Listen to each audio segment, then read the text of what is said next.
어제 이른바 진술 조작 술파티 의혹과 관련해 수원지검과 수원구치소 대검찰청에 항의 방문을 다녀왔습니다.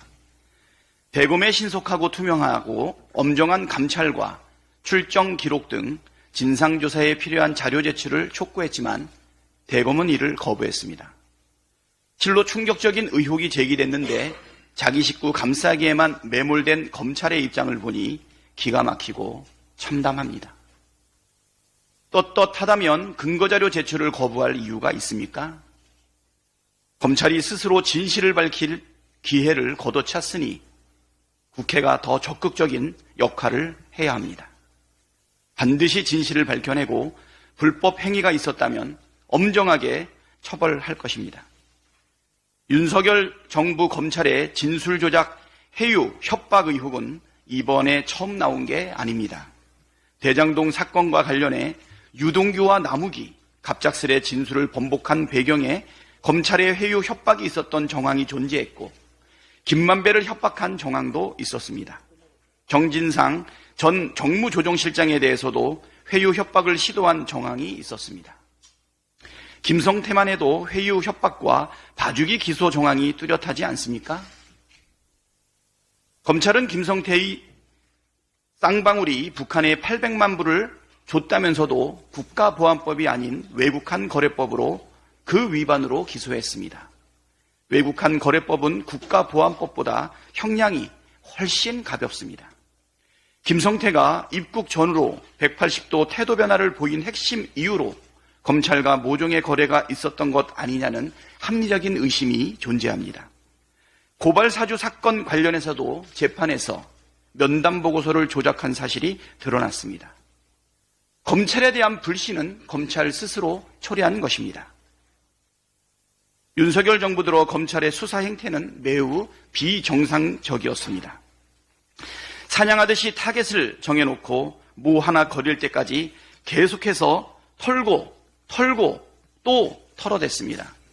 별건까지 수사하고 무혐의 종결된 사건도 끄집어내 다시 기소하고 압수수색을 밥 먹듯 하고 검찰의 수사 권한이 없는 명예훼손 혐의 수사까지 막무가내로 진행하고 있습니다. 검찰 권력이 비대해지니 세상이 무법천지가 됐습니다. 이거 그냥 놔둬야 되겠습니까? 이런 악순환 반드시 끝내야 합니다. 작용에는 반작용이 따르듯 검찰의 무도한 수사 행태가 검찰 개혁의 당위성과 의지를 더욱 키우고 있다는 점을 깨닫기 바랍니다. 화무11홍이라는 말처럼 아무리 큰 권력도 영원할 수 없습니다. 지금 세상을 다 가진 것처럼 굴고 있는 검찰도 마찬가지입니다. 민주당이 무도한 권력의 못된 행태를 반드시 바로잡겠습니다. 윤석열 대통령 장모 최은순 씨의 가석방 여부를 논의한다는 보도가 있었습니다. 일반인의 상식으로 보기에는 참 어처구니 없는 일입니다.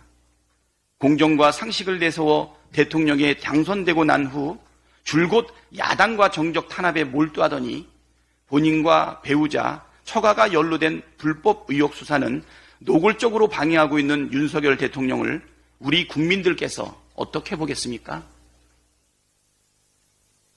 자기 손으로 잡아넣은 범법자를 스스로 사면하는 광경은 또 얼마나 기괴합니까? 민주화 이후 이렇게 노골적으로 불공정과 몰 상식을 일삼은 정부가 있었습니까? 만일 최은순 씨를 가석방한다면 급격한 민심의 이반을 목도하게 될 것입니다. 윤석열 대통령이 해야 할 일은 자신이 무너뜨린 공정과 상식을 다시 세우는 일이지 총선 참패에도 정신 못 차리고 국정 방향은 옳다, 철학은 흔들리지 않는다면서 장모를 풀어주는 일은 아닙니다. 김건희 특검, 최상병 특검 전면 수용 없이 공정과 상식을 말할 수 없습니다. 만인은 법 앞에 평등하고 아무리 큰 권력자라도 불법을 저질렀으면 수사받고 처벌받아야 합니다. 그것이 바로 공정이고 상식입니다.